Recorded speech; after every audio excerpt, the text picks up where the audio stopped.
focus for our talk today is the Enneagram as a guide to discovering and understanding your particular personality type, and hopefully for understanding the personality types of people who are close to you, and maybe even people who are very significant on the planet and in the news a lot, such as President and Mrs. Clinton, such as Madonna, such as Mike Tyson. But before I get into this lecture, I'd like to share a little bit of my background and a little bit about myself. I'm Dr. Olson. I'm a clinical psychologist and professor of psychology. I write and do research in psychology. And for the past 2 decades, I've studied most areas of psychology, including behaviorism, humanism, the psychodynamic viewpoint, body-mind therapies, cognitive psychology, Reichian therapies. And basically, it's been a search, and it's been a very personal search, a search for a deeper understanding of myself, so that I can have more clarity, more love, and more understanding, and my life will be a little smoother. During this process, I've come up with what I think to be the single most powerful approach to understanding human nature, and understanding yourself, and in the process, not only of understanding myself, but of understanding human nature. I'm a better psychologist, I'm a better clinician, and I can relate better, and you will be able to relate better as you understand yourself more. This system that I found is called the Enneagram. Paradoxically, it's several thousand years old. And what I've done and what some other researchers have done is combine this ancient wisdom that's several thousand years old with modern psychodynamics. And to me, it's the most precise, the most profound system of understanding human nature. In fact, it acts as a map, kind of explaining where you came from, where you can go, how you respond under stress, how you respond under relaxation, who you're likely to relate to, how those relationships are likely to go. At a real deep level, it's almost like a map to a treasure. And that treasure is basically buried deep in your inner nature. So on the surface, it can help you on a day-to-day basis, and at a deeper level, it gets you in touch with the most deep, profound, and important aspects of your life. The focus of this talk and the main information from this talk is taken from my book, which is just released this year, called Stepping Out Within. And this book, Stepping Out Within, is a practical guide to personality types, relationships, and self-transformation. We're going to focus on personality types in particular. And in subsequent lectures, we'll focus on self-transformation. Basically, at a deeper level, the issue is, who am I? Am I this personality that does something on a continuous basis, or am I more? And that will be determined in this lecture also. Before I go further, I'd like to give you some testimonies from students and some feedback that I've heard from students about the Enneagram, and about my book, and about teaching this subject. They've said things like they understand themselves better, that they feel better about themselves, their relationships are smoother. People who felt they were a little crazy feel a little more sane. People who were kind of arrogant and thought they were extra special feel more human. So it's a very valuable experience. People take things less personally. There's another report they mentioned, that if their father is very aggressive and their mother is very nice, a lot of their father is just an aggressive person and the mother is just a pleasing person. It's not something you need to take personally, like it's what you do. That's what they do, and you just happen to be in the environment. And what that allows you to do is see them more clearly, understand them, understand yourself, and gain more harmony in life. Basically, you become a more relaxed, aware, and loving person. Okay, let's get an overview for the Enneagram. As our first view of the Enneagram, it's a very powerful symbol, and it looks very complex, but we'll see that it's basically pretty simple. It's simple on the one hand that it can help you define yourself very carefully. It's complex enough, and it's detailed enough, and it's rich enough that it can take you to the furthest reaches of understanding human nature and the human condition. Let's talk about what the word Enneagram means first. The gram part of the Enneagram stands for the circle, a graph, and the lines. Gram means graph. The Ennea part of the Enneagram are the 9 numbers, 1, 2, 3, 4, 5, 6, 7, 8, 9. I've given these numbers names to make them more personal, so that I call the 1 the perfectionist, the 2 the pleaser, 3 the achiever, artist, thinker, loyal skeptic, optimist, controller, and peacemaker. And by the end of this lecture, most of you will have a pretty good feel for which type you are. It can be difficult because we're looking at underlying motives and the central issue in your life. But if you don't get it from this, by further reading or by attending classes or what have you, you can get a deeper feel. The reason numbers were used instead of names in general, and it's called Enneagram, numbers, and graph, is that none of these numbers are any more important or less important than any other numbers. No way of being in the world is any better or any worse, any greater contribution to the world or less contribution. We will find that there are different levels of health for each type. So the healthier you are, the more life is comfortable for you and the people around you. But as far as which kind of person is the right or best kind of person, the Enneagram presents them, and I think it's totally true, as equal, as just another variety of human experience. And I can almost read your minds to a certain extent in saying, well, wait a minute, I'm much more complex than this. And we are all very, very unique as our thumbprint. Okay? And we all very complex. However, most of our behavior, in fact, William James has said that 99.9% of our behavior is habitual, meaning that it's kind of rigid and stuck in a specific way, is centered around one of these personality types. And I think you'll be pleasantly surprised or maybe even shocked at how predictable people are from birth until death. Okay, before I go any deeper into this, the Enneagram, I want to share a story with you. And this story is an ancient story. The Enneagram is ancient, over 2,000 years old. I've combined it with modern psychodynamics to give a current modern picture of the Enneagram. But this story kind of relates to this issue of personality. It's an ancient story about a frog and a scorpion. And the story says that there was a frog and a scorpion on the side of a river. This is a river. And on the other side of the river is where they wanted to go. And basically it was no sweat for the frog. He could swim across. For the scorpion, it was a little more difficult, because he can't, like, very difficult, he couldn't swim. So he asked the frog for a ride, and the frog said, hey, wait a minute. I know you scorpions, you'll sting me. And the scorpion was a very clever fellow, and a very logical fellow also, and he used his cleverness to say he had a family on the other side, and it was very important, and things like that. And he used his logic to say, hey, wait a minute, frog, why would I kill you? We would both drown. So he convinced the frog got out in the water, the scorpion jumped on.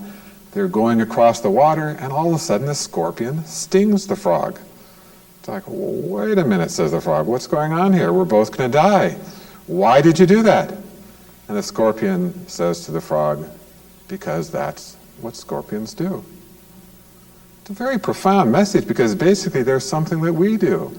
And we do it over and over and from birth until death in a fixed way. Some of us please. Some of us try and perfect things. Some of us try and control things in every aspect of our lives. Sometimes it's helpful. Sometimes it's self-punishing. It may lead to death, even in some cases, ill health. So the key issue of this presentation today is to help you determine what you do. What, as I call, your compelling desire is. What are you compelled to do? What is your desire, your hope for what will make you happy and rewarding in life? And what drives that? What is the dark side to that? What is the motivating force behind this compelling desire? Before we go into detail on any particular number, and in fact, before we even do that, I want to give you a little thing to try here at home, just to emphasize the issue of how stuck and how habitual we are. So go along with this, fold your arms. Come on, fold your arms, okay? And notice which wrist is on top. My right wrist is on top. Okay, now fold your arms again so that your left wrist is on top. Okay? So it's a little difficult to do, and it feels uncomfortable. And this is what's called a habit. About half people fold their hands with one wrist on the top and the other half with the other wrist on top. It's a habit. It was started in early childhood. You do it automatically without thinking, and it's very difficult to change and uncomfortable to change. And this fixation, this compelling desire, this obsession, this habit, this hope that you have that really governs your life is very fixed and very habitual. So before we get into your specific fixation or your specific compelling desire, we're going to look at another pattern within the Enneagram The Enneagram is not just an arbitrary listing of numbers. There are groupings that are very powerful. There are relationships that are very powerful. It's an overall, all-inclusive system of understanding human nature. So as we get back here to looking at the Enneagram, we'll take the 2s, 3s, and 4s, and we'll notice that those are what we call the heart group. Then the 5s, 6s, and 7s, they'll be called the head group, and the 8s, 9s, and 1s, the gut group. So let's first briefly talk about the people of the heart. And literally, these people have spent their life and spend their lives and will spend their lives around issues of the heart. They are heartfelt people. Their issue in life is love and being loved and having an image that's lovable. The type 2, the pleaser, is pretty obvious. Pleasers please, they're helpful, they're loving, they're nurturing, and what they want is to be loved back. They want to give love and they want to feel love. When they're very little, they found that the most important way that they could get their needs met, which was to be loved, was to please. Okay, the achievers aren't interested in love as directly. As a substitute for love, they accept admiration. And they learn very early in childhood if they performed, if they're efficient, if they were successful, they're admired and loved. And if they weren't, they were rejected or ignored. So their goal in life is to get love through admiration. The artist is much more obvious. The artists are sometimes called tragic romantics. And romance is very, very important to them. They think about romance and the love that could be and the love that could have been over and over and over. So these are people of the heart. It's energy of the heart. Their focus is on the heart. Okay? That's 1/3 of people on the Enneagram type. There are another group of people who focus their life and their energy on the head. This is where they hang out, is in the head. Generally, they're in the head, so we call these people of the head. Generally, they're in the head because it's safer there. It's more comfortable there. It's away from emotions that might feel dangerous. And in fact, if we go to the first one, the 5s, the thinkers, stay in their head to avoid what was often, started early in childhood, a very conflicting and very emotionally charged environment. And they just decide to rise up into their head where there is basically no feeling. The loyal skeptics keep in their head basically being skeptical, trying to get life to be certain, seeing how they can be loyal, maybe a little suspicious about people, but they're still in their head, and it keeps them away from these dangerous emotions. And the 7s, the optimists, keep in their head figuring out how things can be optimistic. They keep in their head planning fun things to do and planning backups to fun things to do. But basically, all 3 of these people hang out in the head. The heart people hang out in the heart. Those are their issues, their lifelong issues. Okay, the 3rd category in this wonderful arrangement that is seen on the Enneagram, this pattern which the Enneagram is, this graph which it is, are people of the gut. It's the hara, the power center, karate, anger, power. They have 3 different ways of dealing with power and anger. The controller basically puts their anger out and controls people, mainly to protect their vulnerability, but they control people and their environment, and if something's wrong, it's your fault. They're out there. The 9s basically control their anger by suppressing it, maybe by eating or zoning out on TV, but they push down their anger and pretend like they don't have it. Not pretend consciously, but it's as if they don't have any anger. So they're very mild and nice and passive. The perfectionists, their anger is directed inward. So their anger is self-criticism, which drives them to perfection. So these are people of the gut with 3 dramatically different ways of coping with gut issues. Okay, what we're going to go to now is specifically looking at specific personality types, and hopefully as we go through these, you'll start seeing your type, remembering that what you're looking for is not overt behaviors. What you're looking for is the underlying compelling desire, and there's one compelling desire for each type, and that desire is what tends to drive people's lives, to govern people's lives. So if we start with people of the heart, and specifically with a type 2 personality, the type 2 personality are pleasers. These people want to make you feel loved. They want to make you feel nourished. They want to make you feel good about yourself. They're very sensitive. They can see if you're hurt, and they can nourish that hurt. The people that I'm going to mention that are prominent, who are people of the heart, are Bill Cosby, Dolly Parton, and Mr. Rogers. Now these people, they're males versus females, a black versus a white, but the commonality, the strong commonality, is their underlying desire, which is to please and be nice, and their underlying fear. All of these desires have a dark side or a fear, and that's one of the reasons why they're so fixed. And the more fearful you are, the more fixed they are. The more fearful you are, the more you'll want to please. Why does a pleaser want to please? They want to please because they're afraid of abandonment. They're afraid of rejection. And when they're abandoned and when they're rejected, they don't just hurt, they bleed. It's very, very, very painful. And at an unhealthy level, they're ultra sensitive. I think of a pleaser that I know, who I happen to be married to, and when we were first married, we both weren't in great psychological health. But all I had to do was say something like, gee, the coffee's cold. And in her mind, she'd get very upset. And in her mind, what she was saying, the coffee's cold. He doesn't like my coffee. He doesn't like my cooking. He doesn't like me. He has never loved me. My mother and father don't love me. God doesn't love me. They feel very abandoned and very hurt and very injured, much more than other types of personalities would.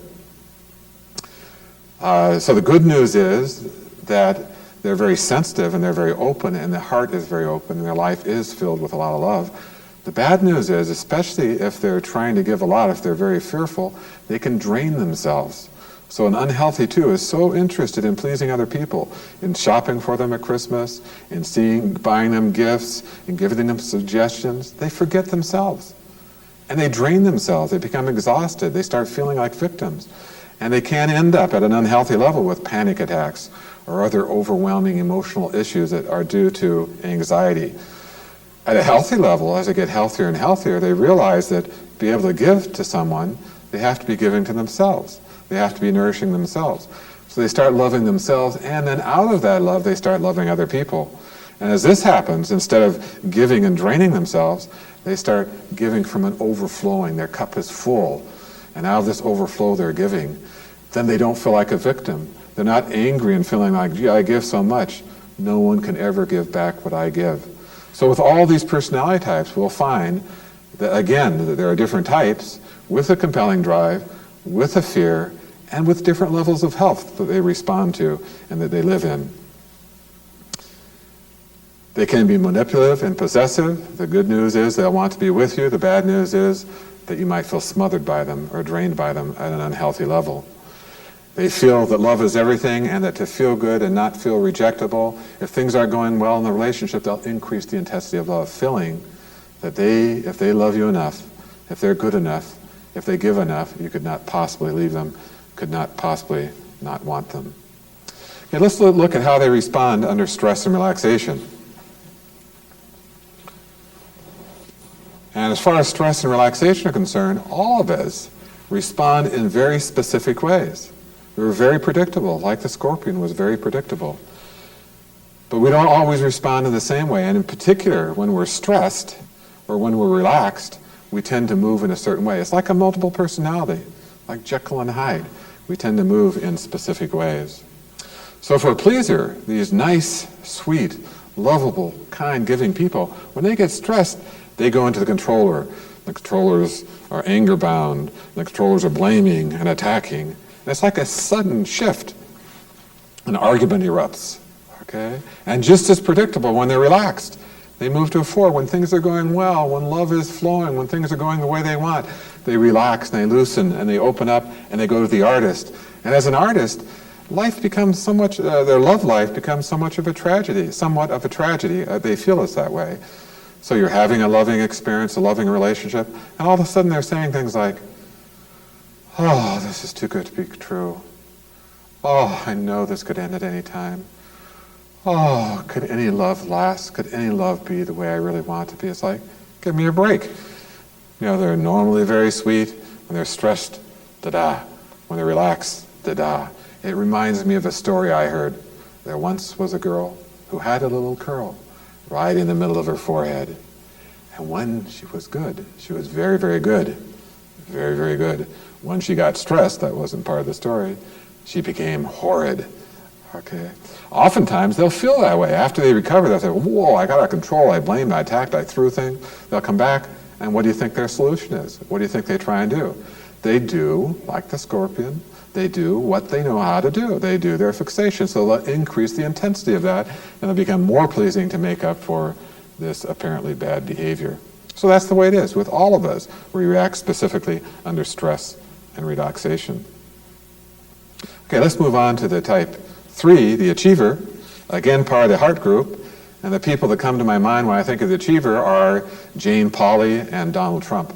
These are people who value success. What are they afraid of? Failure.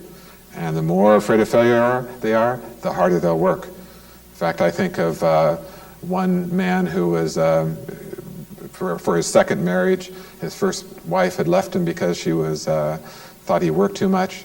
And in the second marriage, he decided he was going to stay home more. Okay? But he was basically a type 3 and valued and loved work.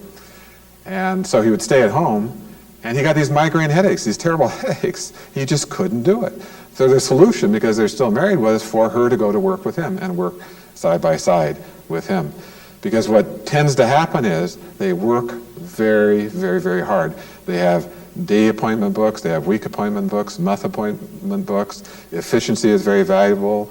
I have a student who's a type 3 student, and they'll be going to school, they'll have a couple of jobs, they'll have a couple of hobbies, they'll be teaching a lesson on the side, and they work and they work and they work. If you tell them they're a workaholic, that's very insulting, because they'll say, I love it. Just like if you tell a 2, you say, gee, you please too much, why don't you try something else? They'll have this confused look and they'll say, but I love it. I really enjoy that. Even if it's backfiring on them, they're feeling like a victim. Likewise with the 3, they love it, but they may not realize the consequence of it. And the consequence of overworking is generally that you burn out your body, that you exhaust your body. You may die of a heart attack or have ulcers, but you will burn out your body. It can only take so much. Which reminds me of a client that came in a number of years ago who was working 6 days a week for about 12 hours a day, and then on Sunday he would crash. And it was a dramatic, dramatic crash. Depression, anxiety, staying in bed, drinking. Somehow he'd pull together, and on Monday he would hit the job again. So he came in, and you can probably guess what he wanted. He said, fix Sunday. Okay, I still want to work 12 hours a day, and I still love work and what have you, but fix Sunday. I basically told him not. That's impossible. You have to fix his whole pattern of being. And in fact, successful executives, successful achievers, healthy achievers are able to work in a relaxed way. There's a book, Type A, Type B Behaviors, which is about unhealthy achievers and healthy achievers. The unhealthy achievers, the Type A's, when something goes wrong, they work harder and harder and harder and harder and harder, faster, faster, faster, faster, and burn out more and more and more and more. The Type B executive, what they tend to do is when there's stress, when the company's not going well, they tend to step back and creatively look at it in a relaxed way and find a new way of approaching it. But they approach it in a relaxed way. They live longer. They're really more productive in the long run. If you meet a Type 3, they will tend to market themselves to you. They'll tend to say, I am president of the company, I drive a BMW, and even if they really don't, they might lie to you. It's so important to an unhealthy 3 to have the right image that they'll often BS you and tell you things that aren't true, but they want you to admire them. That gives them their feeling of value, of worth, of being loved. They tend to marry people for success. So when they're looking for someone to date, a 2 might look for someone who they can love and form a loving relationship. A 3 looks for someone who will benefit their career. And if they find out someone who's kind of a benefit to their career, but not totally, they'll fix them a little bit. They'll dress them, they'll tell them how to stand and how to talk to help them be a successful team. Because success, whether it's in marriage, whether it's at work, whether it's in dress, is really important to them. Okay, under stress and relaxation, if we look at a Type 3 personality, you can see that it's a little difficult for them to relax. 1, they want to work hard and they value working hard. And 2, when they're relaxed, when they go on the beach in Mexico to kick back for a while from their tight schedule, they turn into a loyal skeptic. And as a loyal skeptic, they're saying to themselves on the beach after they relax, I wonder what's happening on the job. I wonder if someone's going to be taking over for me. I wonder if I can live up to it. They get very skeptical about themselves. So they have to rush back to work, change their plans. So it's very difficult for them to relax. When they get really, really stressed, they'll numb out. They'll go to a 9. Again, an automatic, like a personality. They'll zip to a 9 automatically without conscious choice. And they'll tend to numb out on TV, on some hobby, on eating, on drinking, but some way to just numb the pain of overachieving. And again, there are unhealthy achievers and healthy achievers. And again, they're just one of the 9 varieties of human experience. Okay, let's move on to type 4 personalities. And type 4 personalities are the artists. And I think of Madonna. And I think of a more kind of scientific, historical figure, Leonardo da Vinci. But these are people who are extraordinarily creative. And these are people who value creativity. And they like to see themselves as unique and original. They don't like ordinary. They like to see themselves as unique and original. And they are very creative. These people will do things like, I had a student who would wake up in the morning and he'd go to the mirror, and if his hair was messed up in kind of a neat way, he would put hairspray on it and go to school. That was his way of being different and original. So what is it that drives a person to be creative and unique and different? And here, just as one example, we'll put in a childhood experience.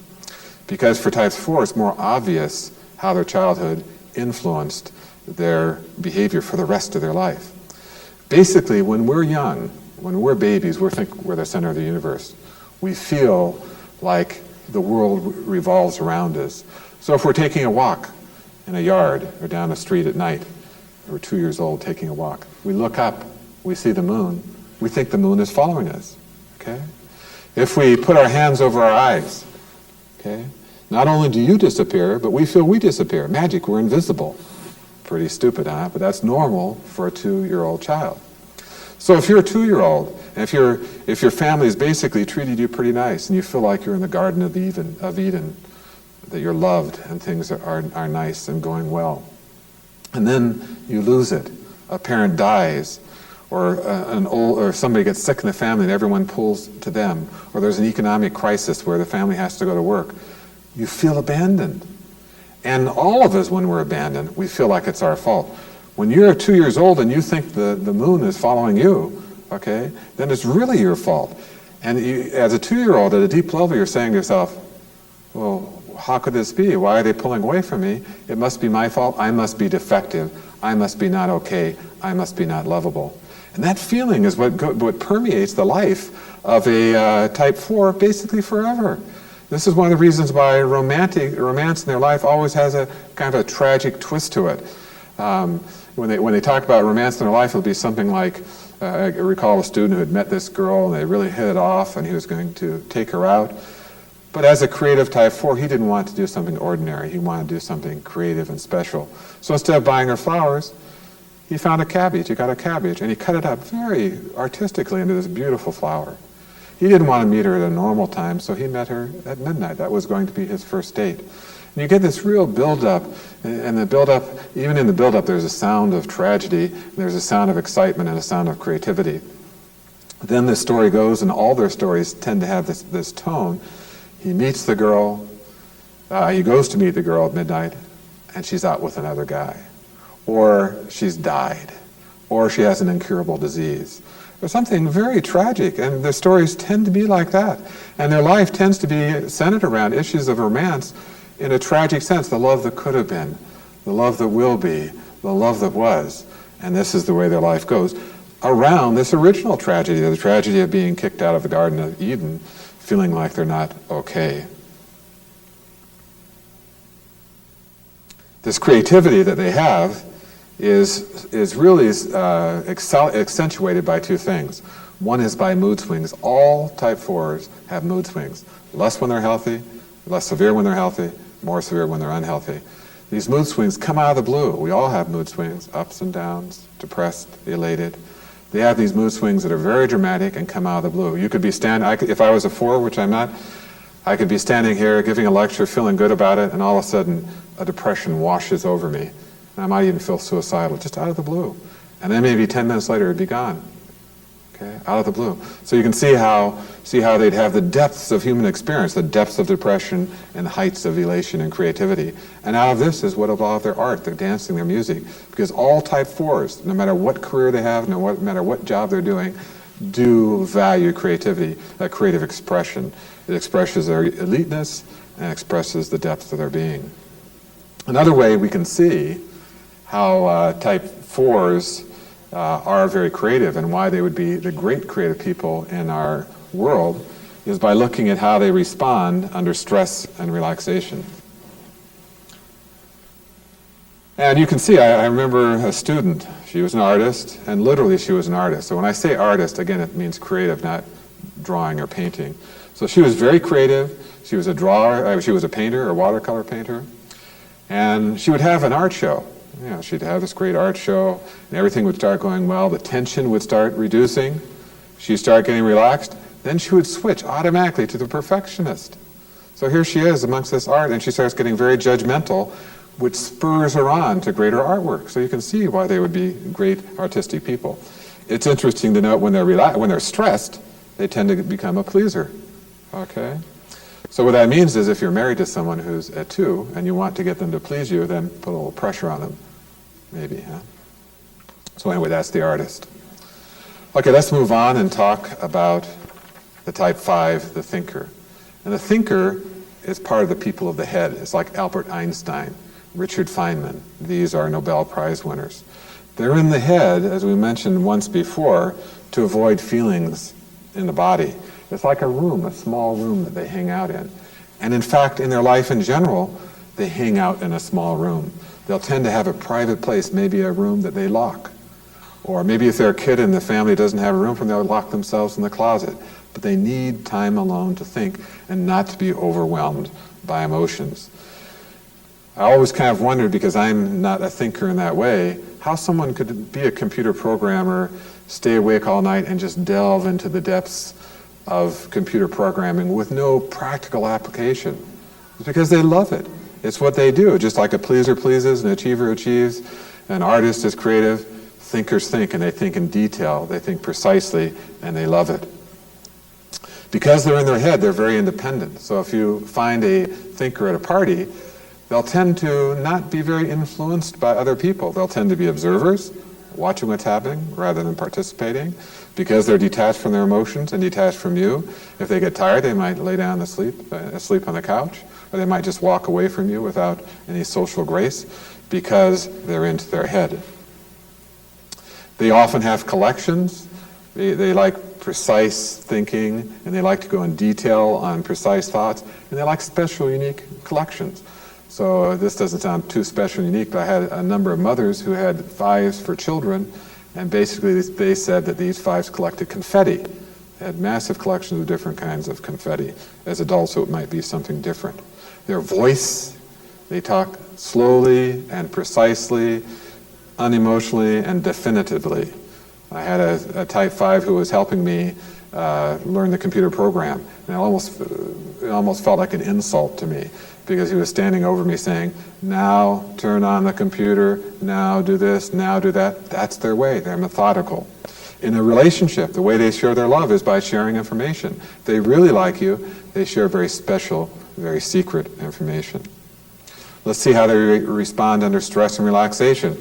So they, like all of us, automatically, unconsciously, and effortlessly, and without choice, it's very hard to prevent, if not impossible, move to a different place on the Enneagram when stressed or relaxed.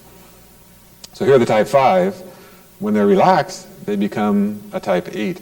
And their form of type 8 is kind of a belligerence. So if you have this very intelligent philosopher and they're relaxed, they're going to be belligerently pushing their philosophy. Okay, when they're stressed, they become optimistic, and especially in terms of planning. So they'll plan lots of activities, not for fun, like the fun lover might, the optimist, but really for intellectual stimulation, things that would stimulate their mind. Let's move on to the type 6. Richard Nixon, Marilyn Monroe. What a paradox. It doesn't sound like it would fit.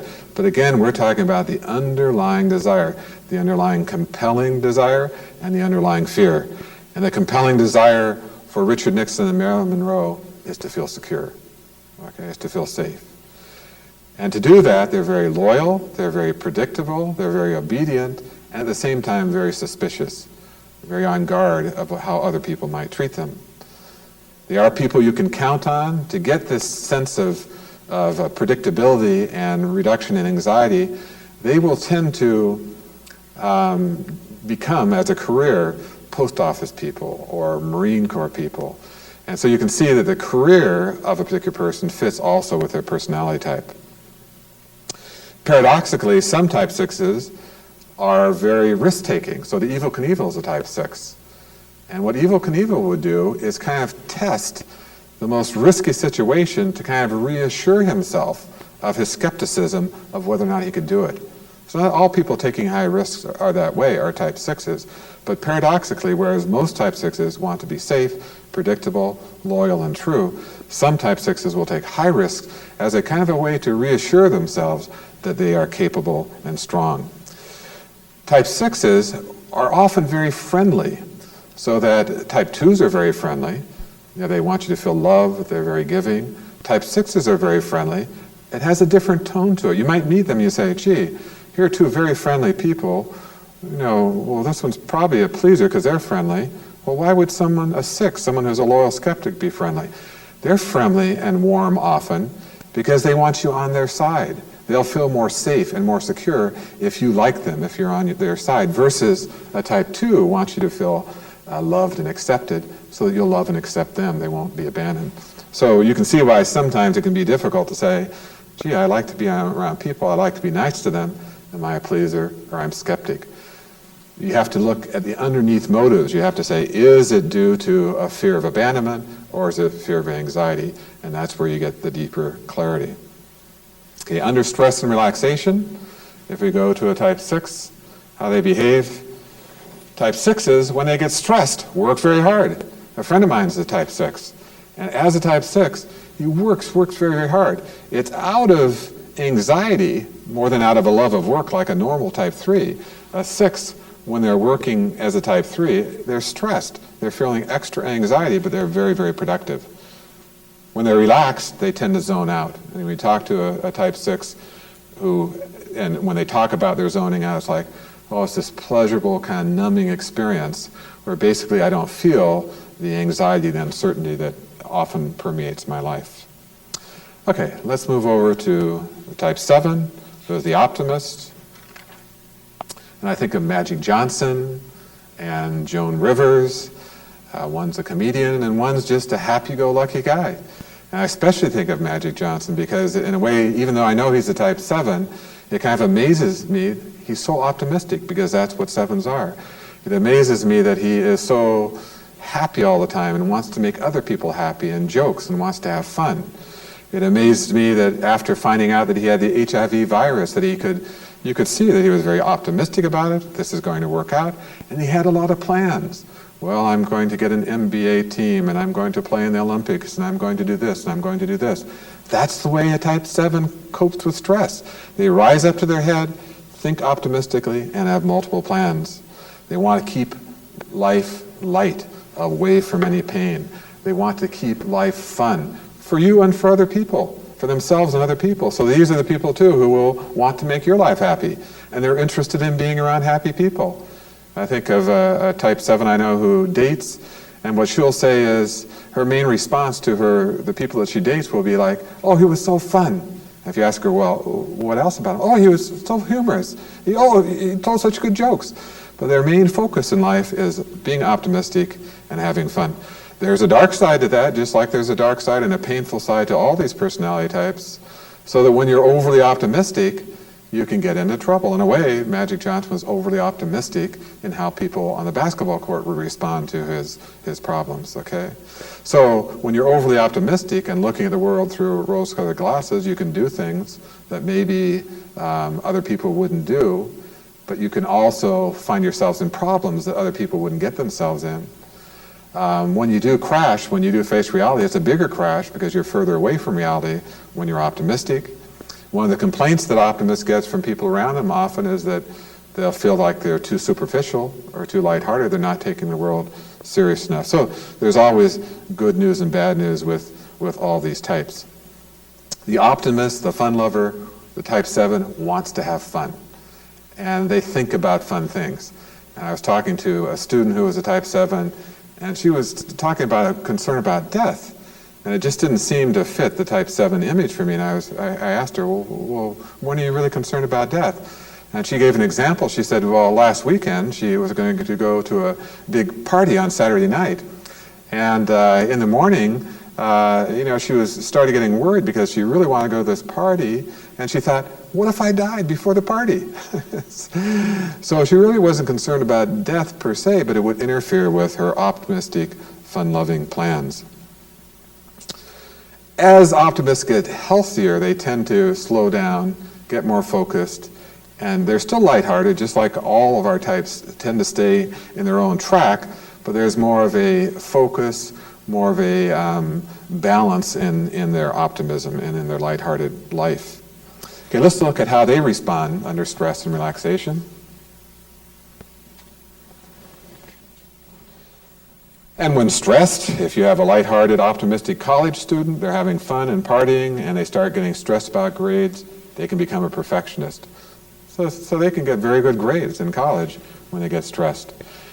If they get relaxed, they start thinking, and their thinking usually is about planning for fun, or they'll be thinking about how to see something optimistically, or if you're telling them they shouldn't have fun, they'll be thinking about rationalizing why they should have fun. Okay? But again, they have this predictable response.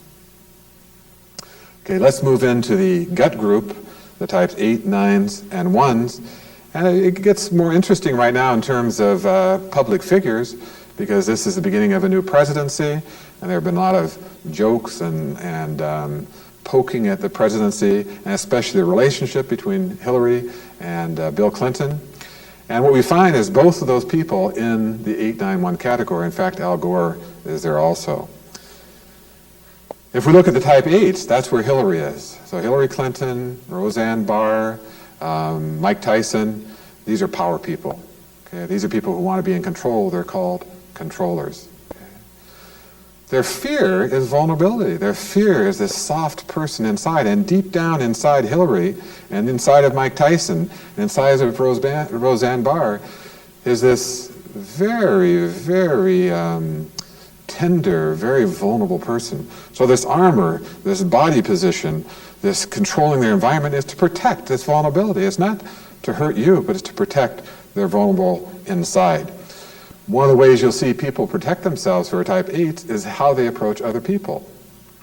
So for example, I don't know how Bill and Hillary Clinton met, but I do know that as a type 8, needing to control things and protect her vulnerability, that one of the things that she did was to test him. And so that early in the relationship, she might not show up on time, or she might do things a little mean to him or what have you, to test him, to see if she can open up. Because when Hillary opens up, when she gets relaxed, after she has tested Bill, or if she's feeling good and relaxed with Bill, she becomes a pleaser. She becomes soft and vulnerable.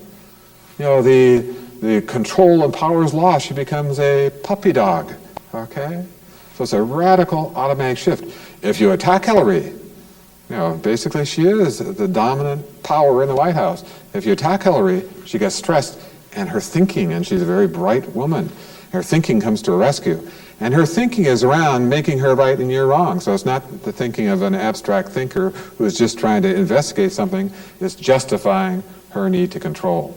So that happens. Whether you're president or the wife of the president or janitor or wherever you are, these are the way people operate, automatically and unconsciously. Some other things we might alert you to about Hillary and about her as a type 8 and about all type 8s. Justice is a big issue. As kids, all type 8s experience a lot of injustice. They experienced a parent who has maybe bullied them or physically abused them, but their response to either one or both parents doing this was to get tough. Some kids collapse, type 8s get tough. And by 2 or 3 years old, you can see this toughness, and you can see this inability of the parents to control them. And basically, they're going to control their life and the life in the household. So this feeling that they were unjustly controlled and unjustly treated as a child tends to permeate their life also. And so what happens is if they see an injustice, I think some of Hillary's helping children and trying to do something with the health care system has to do with her feeling of injustice, and she's going to use her power to correct that injustice. So they can be very nurturing in that way with this sense of justice. On the other hand, if you cross Hillary, or if you cross Mike Tyson, or Roseanne Barr, one of their ways that they protect their vulnerability and to deal with their buried resentment is to get back. And they will get back, okay? Women who are type 8s get back in lighter ways. All type 8s, whether unhealthy or healthy, tend to want to get back. That it's get mad and get even. So you cross Hillary, she will, in effect, track you down and get back. It's always kind of surprised me in class where someone will, I'll be asking type 8s, is there anything that you've ever done that's very unmentionable to get back? And usually it's more of an unhealthy type 8, but they'll share stories like, oh, my girlfriend left me and it really made me bad, so I thought I'd get her back, and she shouldn't have let her dog out that night, like the dog disappeared. Or I blew up somebody's car. Now this is not, Hillary's not going to be out doing this, okay, but I'm just showing it at an unhealthy level that it is a part of the type 8's need to get back and feel like they are in control. When they fight, like when they get in an argument, we might get in an argument and try and win, and it might be uncomfortable. When 8s get in an argument or a confrontation, it's a rush. It's like feels good. It's part of their aliveness. So they like to confront. They need to be in control, and they'll get back if you cross them. Okay, let's move on to type 9, which is her husband, Bill Clinton, which is me, which is Walt Disney, which is Norman Schwarzkopf. So these are part of the anger group. You look at Bill Clinton and Hillary Clinton. Hillary is tight, and Bill is kind of soft, okay, easygoing, peacemaker. Doesn't want a conflict. Hillary doesn't want to feel her vulnerability. Bill doesn't want to feel his anger or any conflict which might lead to anger. So you can see as a president how he acts that out. He responds and listens to everyone he can, and he's very good at listening to other people, because one of the things that 9s learned early in childhood was that their job in life was to be responsible for everyone else, to have everyone else's will be done. So the good thing about him, one of the good things about him as a president, is that he will listen to people genuinely and honestly without an ulterior motive to try and find out what should happen, what should be done. The negative quality, and again, we all have strengths and weaknesses, the negative quality is because he's pushed down his anger and pushed down his whole will, it's hard for him to fight for a particular program or make it happen. So guess what? He has Hillary, because it's very easy for her to take a position and go, whoa. So in a way, it's like, at a healthy level, it's a very nice symbiosis where you have this person who can make things more peaceful and take care of conflict and hear what's going on and see things clearly. And then you have another person who is sensitive to injustice and who has a definite agenda and will go boom and make things happen. But make no mistakes, Hillary is the power in the White House. Not meaning that Bill is not intelligent. This has nothing to do with intelligence. It has nothing to do with capacity to do things. It has to do with childhood conditioning, which leads to a person to behave in a particular way. So another thing that goes on with type 9s, they're humble, they're nice, they're slow to change, they don't like conflict. The way they cope with this anger, the term that's used is narcotization. So they'll tend to push it down, maybe push it down with food, maybe push it down with alcohol, zoning out on TV, daydreaming, but there's some way to avoid conflict. If they're in a relationship, I would suspect that with Bill and Hillary, that if there's an argument, she'll hang in there and he'll usually give in or wander off or think of clever ways to agree with her. And she's thinking of clever ways for him to agree with her. So it's not, I'm not criticizing them as people. They seem like they're fairly healthy people. And we're all in all our relationships. We've said that the Enneagram basically influences how we do everything. It also influences who we're going to marry.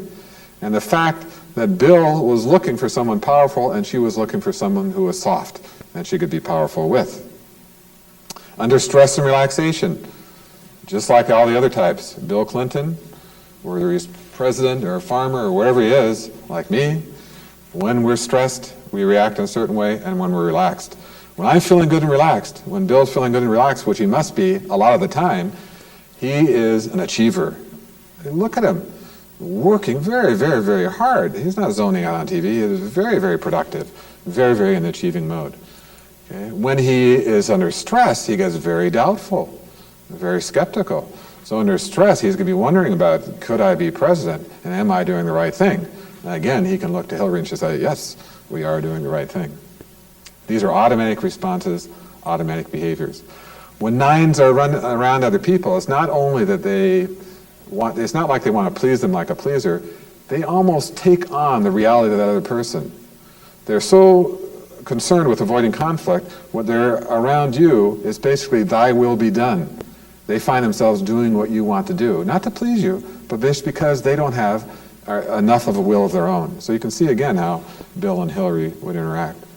Okay, and lastly but not leastly, we'll talk about the type 1s, which is also a concern for the presidency, or at least the major offices in this country, because Al Gore, along with people like Margaret Thatcher, are perfectionists. And the reason they're perfectionists is because they want to avoid criticism. And the biggest critic is inside of them. They don't like anyone to criticism, but the reason they're kind of tight and the reason they're careful is because there's an inner critic that's always saying, do what you should do the right thing. You can see in the vice president, you can see his tightness, you can see his carefulness, you can see his self-righteousness, because not only do they think that they have to do the right thing, they think that they know the right thing to do, not only for themselves, but for you. So there's often this attitude of, I know what's right for you, I'm going to reform you, I'm going to make you right. And with the vice president, you see him getting involved in the environmental issues, kind of a high ideal, which perfectionist has, and kind of reforming the country to do what he thinks is right.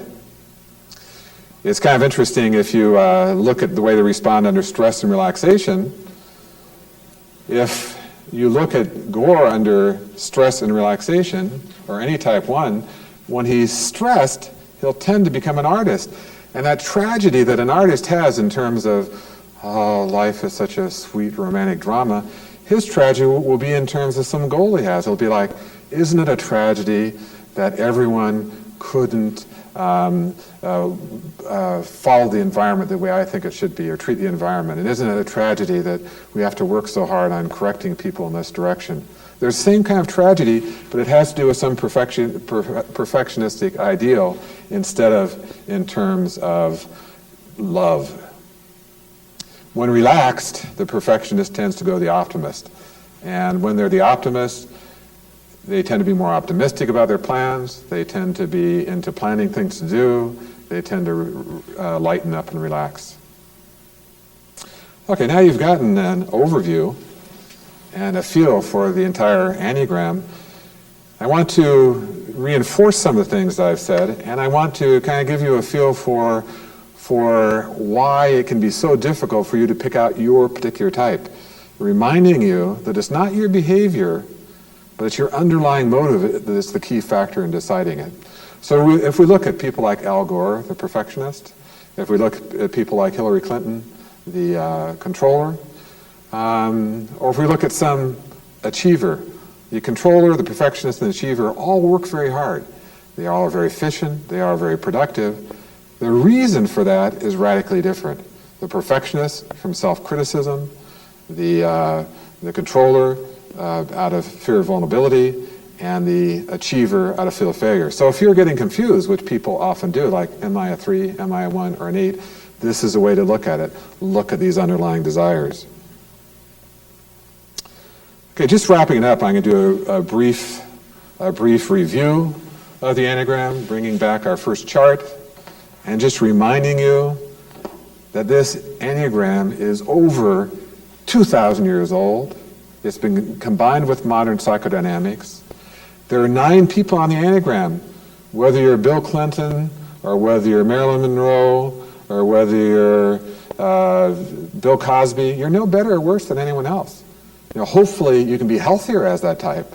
So the Enneagram addresses all these different types. These lines crisscrossing are how people react under stress and relaxation. And the only other thing we haven't mentioned, that we'll mention as a concluding remark, we said that you're unique as your thumbprint.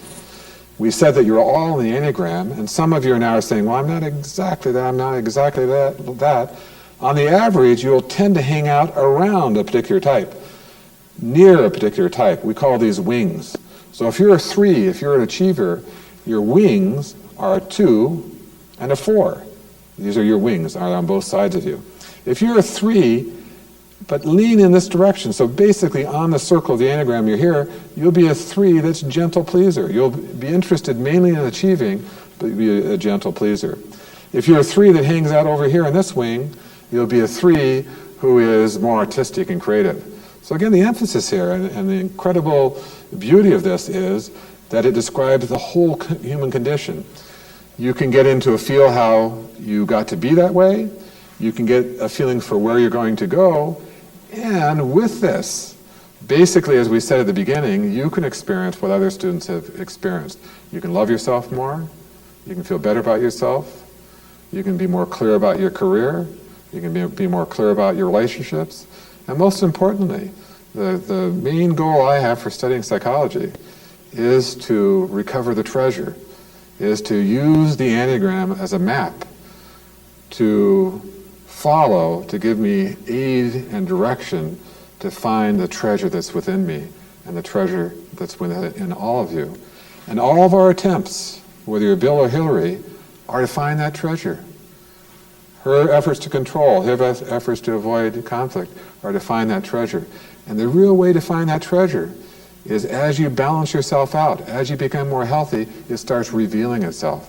You soften up, and that true love you're looking for, that true strength you're looking for, that at peaceness you're looking for, will tend to reveal itself. And the next lecture that we're going to have on the Enneagram will address these issues. They will address the issues of how to become more healthy, of how to transform yourself. Well, I've really enjoyed this presentation, and it's something, the Enneagram is very powerful and valuable to me, and I'm positive if you get into it and sink into it and use it, it'll be a major factor in your development and your enjoying life and getting more love in life. Thank you.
My last lecture was about the Enneagram in general and about discovering your particular personality type, and hopefully by now you have discovered your particular type.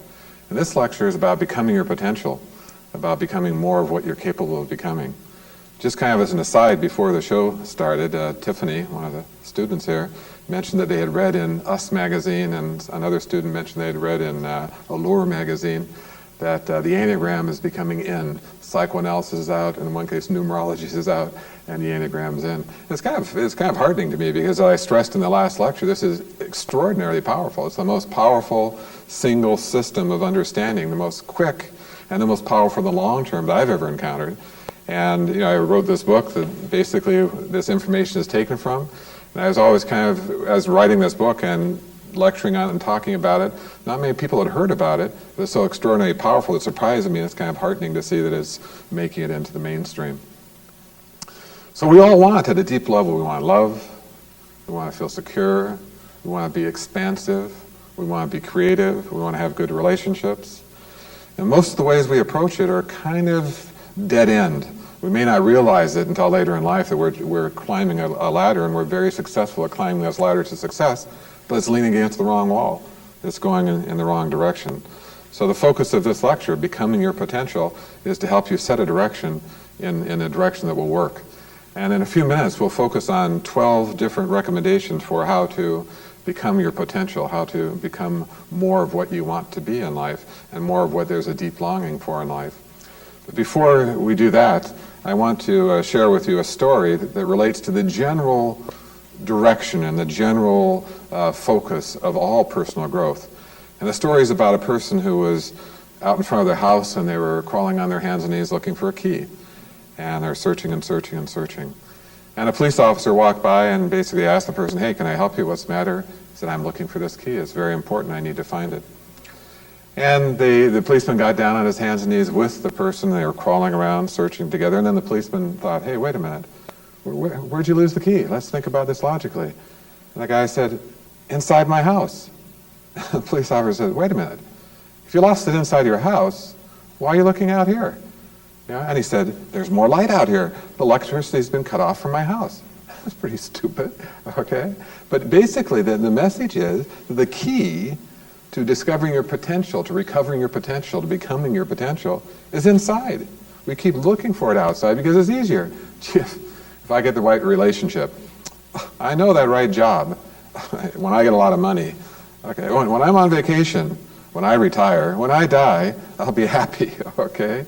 Those are all dead ends. And the key is inside, even though it may look easier on the outside. There is darkness on the inside. It's hard to see. And in fact, we can quote Alfred Adler, who said, "The most difficult thing to do is to know yourself and to change yourself or to grow." So I'm not saying it's easy, but all these other things are impossible. The guy looking on the outside in the light, it may seem easier. He may feel better about it, feel less lost, but it's impossible to find what he's looking for. And what he's looking for, and what I'm going to try and help you get more access to, is that treasure, the real treasure that lies within, the true lasting treasure, the true lasting love, not temporary, the true lasting sense of well-being, the true lasting peace of mind, the true lasting sense of value and meaning in life, not just temporary blurps or not just hope for that it'll come sometime. One of the ways to attain this, or one of the ways to start, is to focus on the Enneagram in general. And that was the focus of our last lecture. And so before going on, I want to review the Enneagram very briefly, and at the same time mention a couple of things we didn't particularly focus on last time. But again, the Enneagram, Ennea means 9, basically there are 9 points on the Enneagram, and gram means graph. So this is a pictorial graph.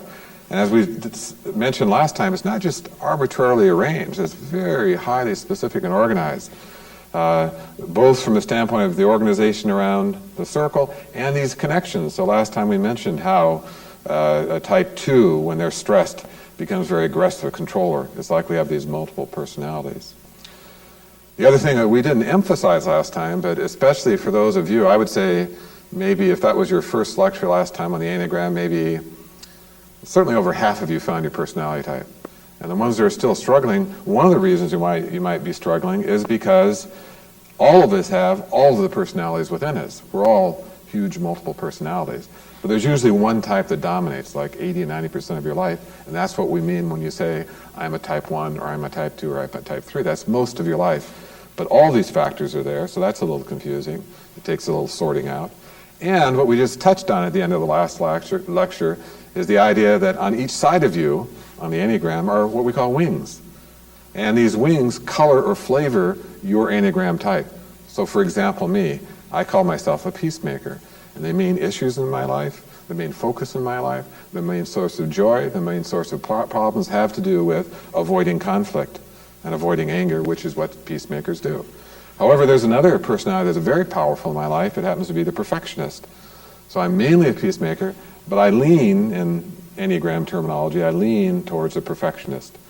So that I'm mainly a peacemaker, but partly a perfectionist. So if something goes wrong in my life, or if I look at what's my compelling nature, I'm kind of getting out of control, or what I'm doing, or why I'm doing it, first I'll look to the 9 issues, avoiding anger, avoiding conflict. Then I'll look at the issues of the perfectionist, trying to be right, perfect, correct, and not make mistakes because of a huge inner critic saying, don't make mistakes. Okay, so just by way of reviewing that is one of the first steps towards achieving your potential. You have to know where you are to start. If you don't even have a clue as to where you are at the beginning, how can you know where you're going to go if you have know nothing about yourself? So the first step is to get a feeling for where you are, and then the Enneagram and what we'll be talking about here later today will help you decide where you're going to go, what the map is to a healthier personality.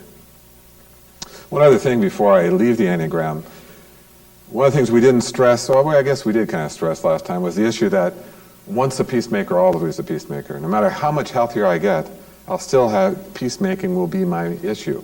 Okay, once a pleaser, always a pleaser. So you may be a very unhealthy pleaser and destroying yourself with pleasing, or you may be a very healthy pleaser, and it's out of abundance, but you will be a pleaser. So one of the messages for growth is to realize that and recognize that and nurture who you are, not to try and be someone else. There's a story about a man walking through the forest. He's walking through the forest and he sees a tree, a pine tree, and it's kind of sickly and kind of grotesque. And he asked the pine tree, "What's the matter?" And the pine tree said that, "Yeah, I'm a pine tree. I don't like being a pine tree. I want to be an oak tree. I feel miserable." Okay? And he went over there and he saw an oak tree, and the oak tree looked sickly and run down and not healthy. And he asked the oak tree, "What's the matter?" The oak tree said, "I want to be a maple tree." And so on it was through the forest. It was kind of sickly. And then he came upon one tree, a tree he had never seen before. It was called Heart Ease. And he went to the Heart Ease tree, and the Heart Ease tree was blossoming, and it was bearing fruit, and it was shining in the sunshine. And he asked the Heart Ease tree, well, how come you're feeling so good? And the Heart Ease tree said, "I accept who I am. My heart is at ease. I know who I am, and I accept who I am."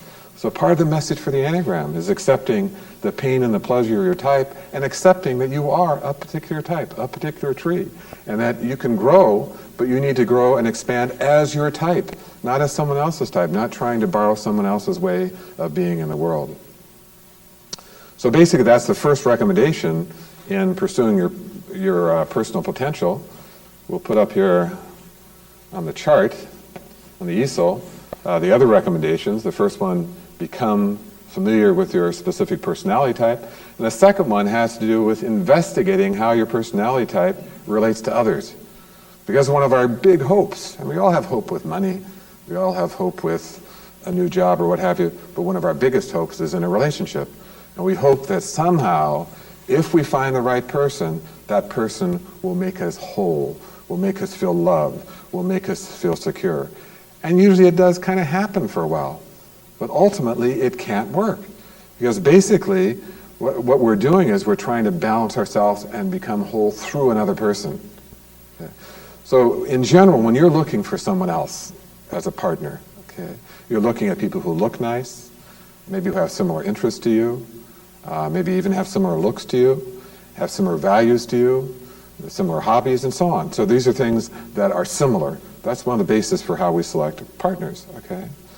At a deeper level and a necessary basis that happens automatically, maybe even without us thinking about it, we're looking for something complementary, okay? So that on the Enneagram, if we put that back up here for a minute, we're looking at something to balance out our deepest fear or our biggest problem in life, our underlying issue. So that, for example, if you're a perfectionist, like Al Gore, for example, or Margaret Thatcher, you want to be right, and you want to be sure, and you think carefully, and you know you're right, and you can't make a mistake because you have that big inner critic on your shoulder, and you want to make everyone else right, like you. Okay. For sure, you know for sure what right is. If you look at the opposite end of the perfectionist, you see the loyal skeptic, and loyal skeptics go through life mainly kind of wondering, well, am I right? Is this right? Is this the right way? Is this okay? So oftentimes these two people will end up marrying each other. Again, they may have common interests, they may have common values, whatever it is, but they also, at an important deep level, they balance each other. So the 6 is looking for someone to tell them what to do, basically. And the one is looking for someone that will listen to them and pay attention and be loyal to them. So here's a balancing effect. The more unhealthy the 6 is, the more the unhealthy the 1 is, they're going to be leaning, they're tilted, they're not fully full grown, they're not full of themselves, they're not very healthy, okay? So if you're tilted like this and you're a 1, you need someone to give directions to, you're going to find a 6 of about the same level. I mean, there are other types you might be attracted to too, but about the same level. And you might feel good for a while because there's a balancing act, but there's a lot of fear involved. Because if, now that you're balanced, if one of the people's divorce you, then you tend to fall on your face. Okay? You run around, you look for someone else to connect to become whole. So what's the solution? One of the solutions is to become more healthy yourself, become more full, become more strong, more capable, love yourself. And what will happen there, either the other person will rise up, okay, and become healthy with you, or you'll end up leaving that person. You'll end up moving around, more healthy, and finding a more healthy relationship. So the hope is that the relationship will make us better. The fact is, the only way we can have a better relationship is to be a better person, to be a more healthy person. In fact, I think of a woman who came to me one time in counseling, and she was saying, it seems like the only people who are left in the world are wimpy men, the only men who are left in the world. All I meet are wimps, and I don't like wimpy men. I don't want to be around wimpy men, but that's all there are. And the implication was that somehow that's all the people that were out there, and it had nothing to do with her. As we talked about it, and I kind of gently explained to her, one of the reasons why she meets wimpy men is because she's an overpowering woman.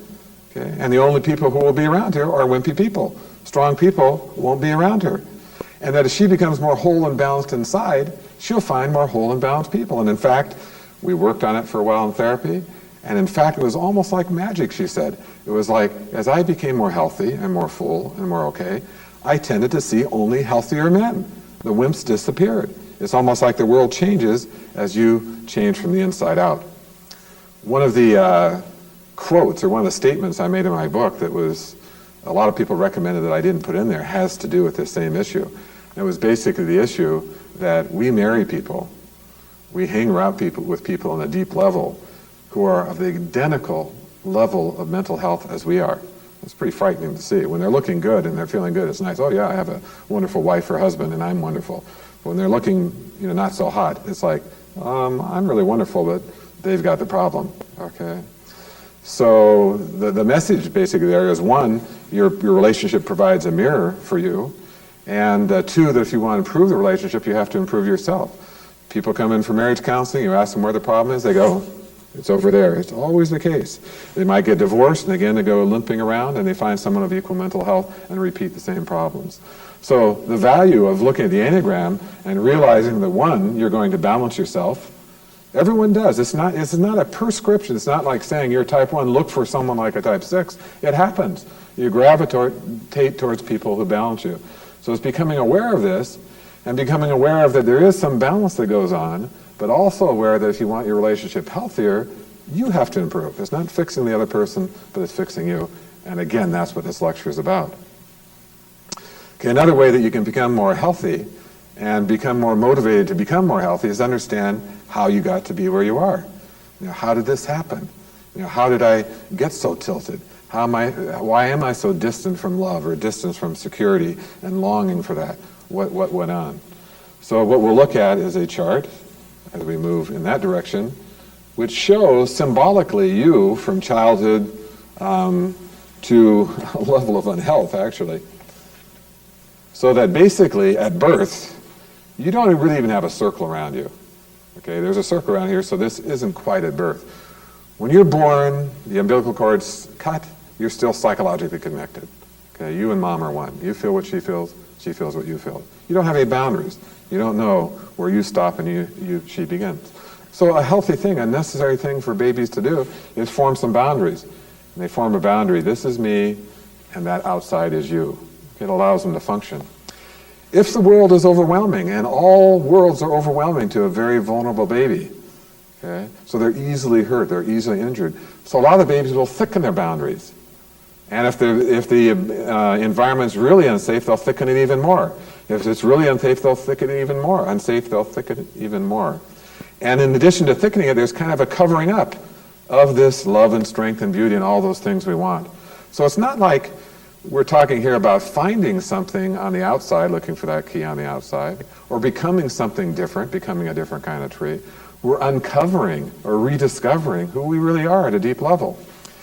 This shell, as I call it, the fixated personality shell, which is basically composed primarily of your personality type, of your fixation, On the one hand, it protects you from being wounded and injured from the outside. On the other hand, it insulates you from your own sense of well-being. So if you're really insulated, if your environment growing up was really threatening, you form a thick shell, and then you have a deep longing for finding the right person to make it right, or finding the right job or the right money, or taking drugs and just getting away from it all.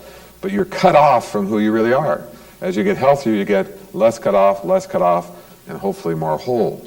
Okay, so that's kind of the process.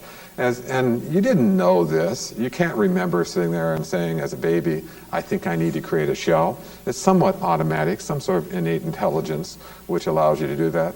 But you have all experienced that. You have been very open and vulnerable. Maybe you fell in love with someone, and you felt very open, very vulnerable. You shared things at a very deep level. You felt their feelings, you felt their love, you felt their pain, and then they injured you. They left you, they criticized you, they somehow injured you. And what do? You put your shell back up. You go, I'll never let it happen again. I'm not going to feel as deeply. I'm not going to be as open. So you automatically do it. And in a way, that's healthy. Okay? In a way, it's like the healthy shell is one that you can put up when you need it and take down when it's safe to take it down. Okay? But for us, we have a fixated personality type, a fixated shell. It's either always all up or always all down. And most of ours is always all up. So we'll see that one of the things that will help you grow is to realize you're cut off from yourself. And then as you open up in a strong way, and open up and become powerful at a deep level, so you're vulnerable, but you're overwhelmed by your vulnerability, that you can recover who you are. And you can be more flexible and be open when you need to be open and closed when you need to be open, when you need to be closed. So anyway, that's your personality shell. Another thing that we can do to help us grow is to kind of see, well, what, for my particular personality type, what are the possibilities? What is a healthy type 2 like? What is a healthy type 6 like? You know, what does that look like? So we'll explore that for a few minutes here.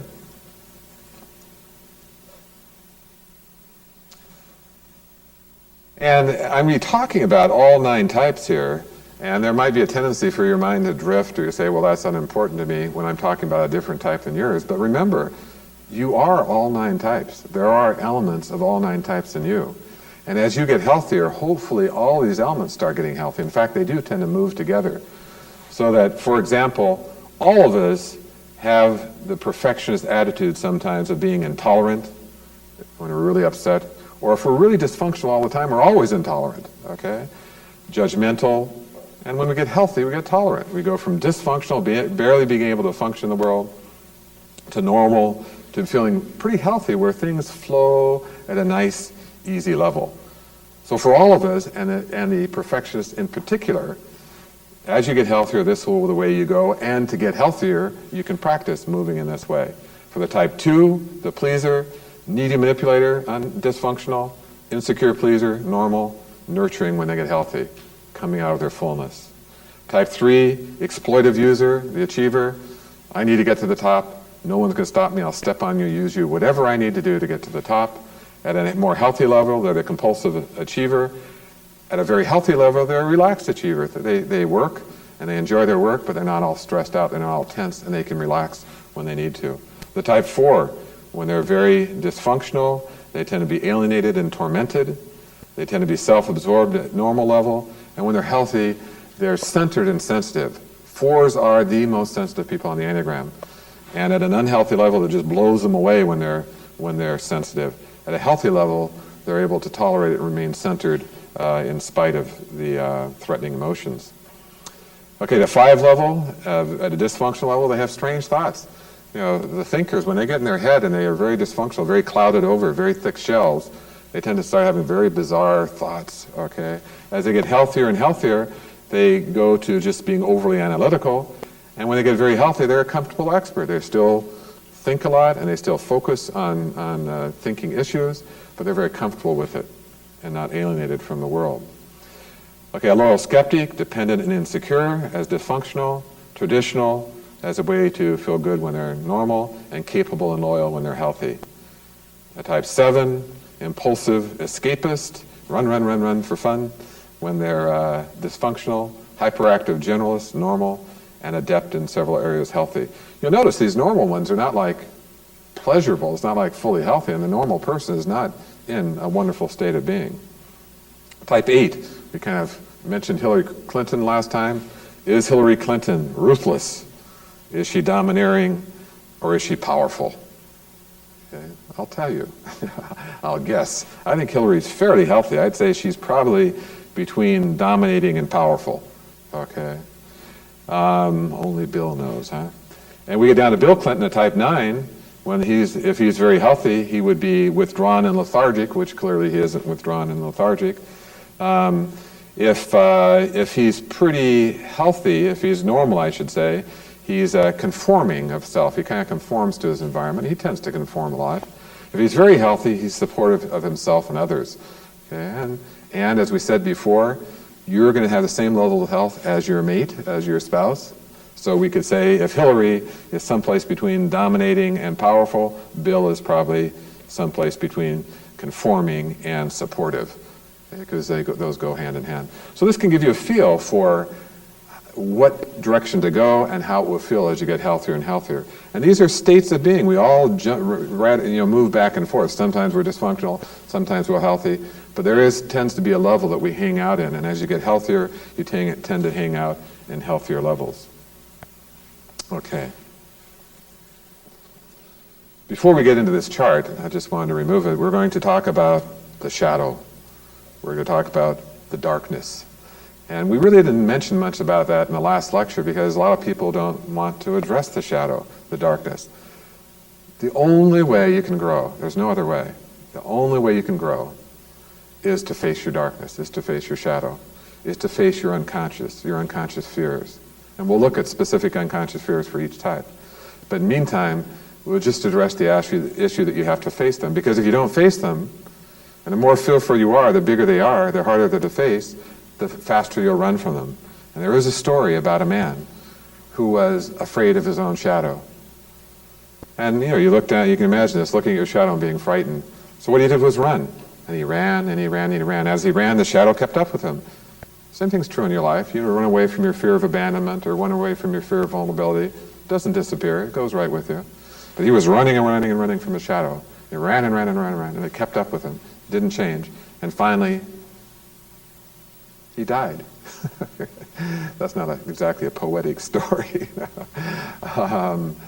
But oftentimes people will die before they deal with their shadow. So how do you handle a shadow? What do you do? All you had to do is sit in the sun and it would disappear, sit in the light.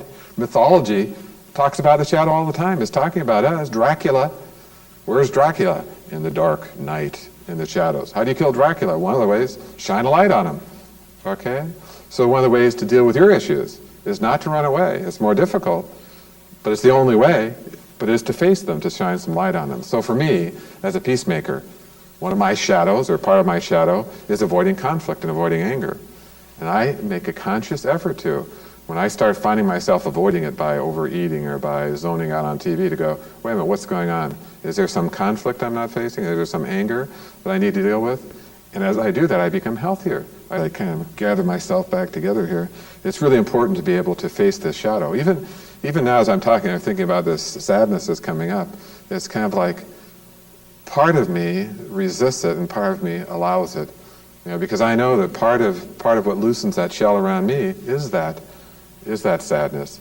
And it produces a tenderness and an openness. You can probably even feel that in the room. You can feel my voice deepen.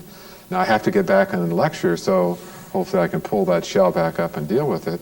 But that will have a permanent effect on me in terms of lightening me up and making my life a little easier.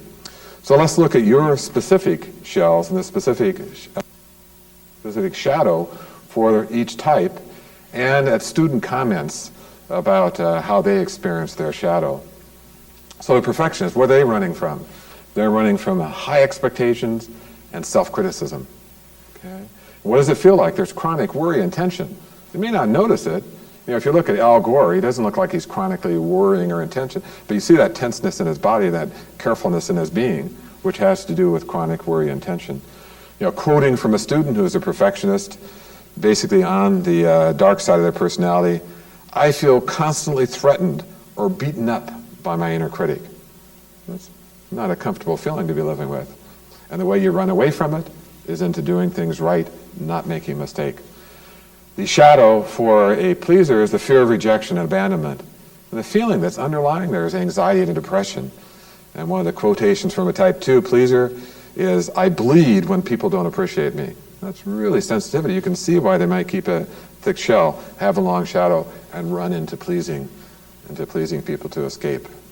The 3, the achiever, fear of failure and feeling worthless is their shadow.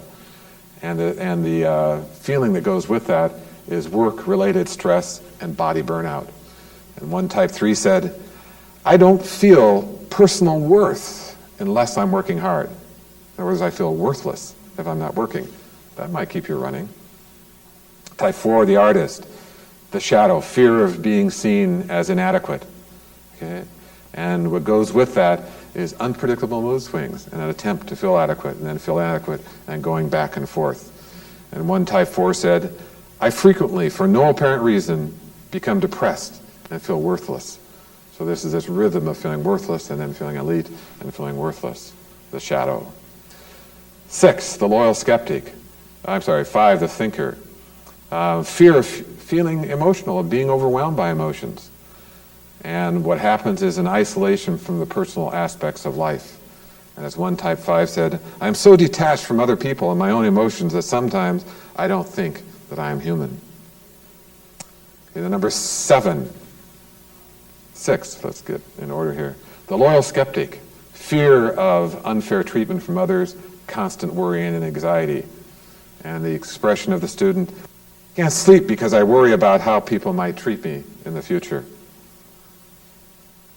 Type 7, the optimist, fear of slowing down and facing reality, constant anxiety-driven activities and planning. And the feeling of a type 7 on a painful level is people often misunderstand me and say I'm superficial or have no depth. Type 8, shadow. Okay, anger due to unjust treatment, Hillary Clinton again. Need to control others and their environment to protect and to deaden this anger.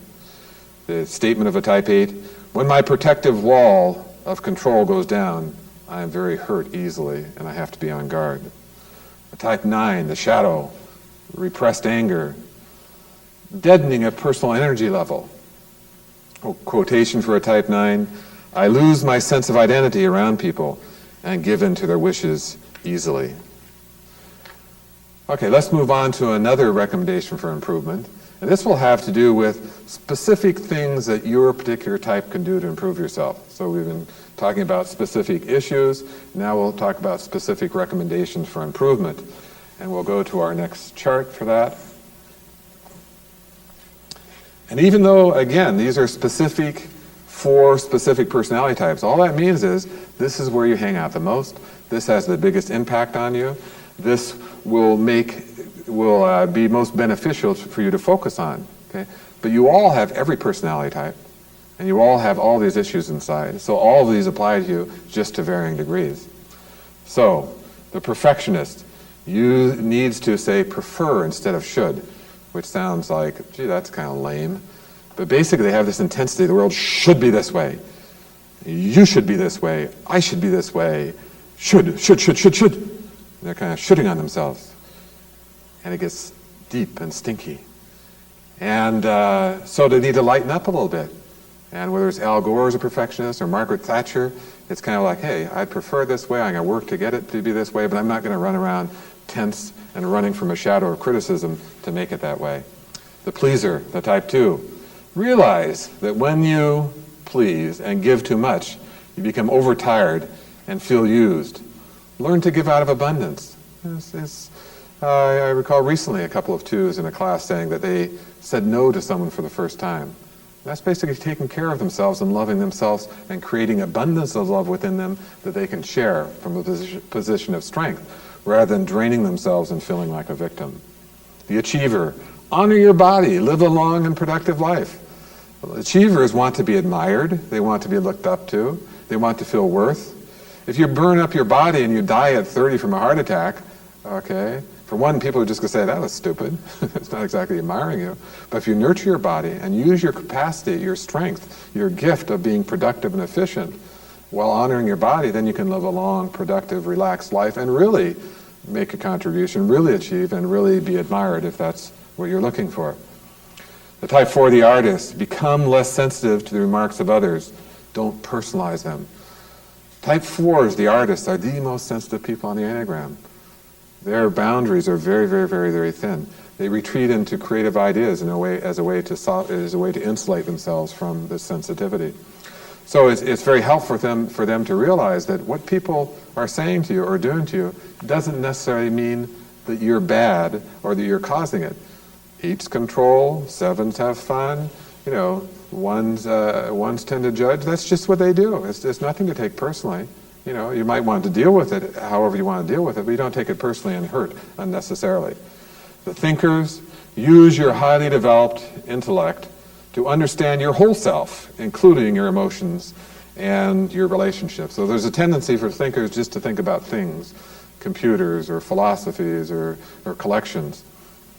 Aristotle was a great type 5, a thinker, and he basically said, know thyself as the main thrust of what's important to do in life. So thinkers have an unusual capacity to do that if they will direct it toward themselves.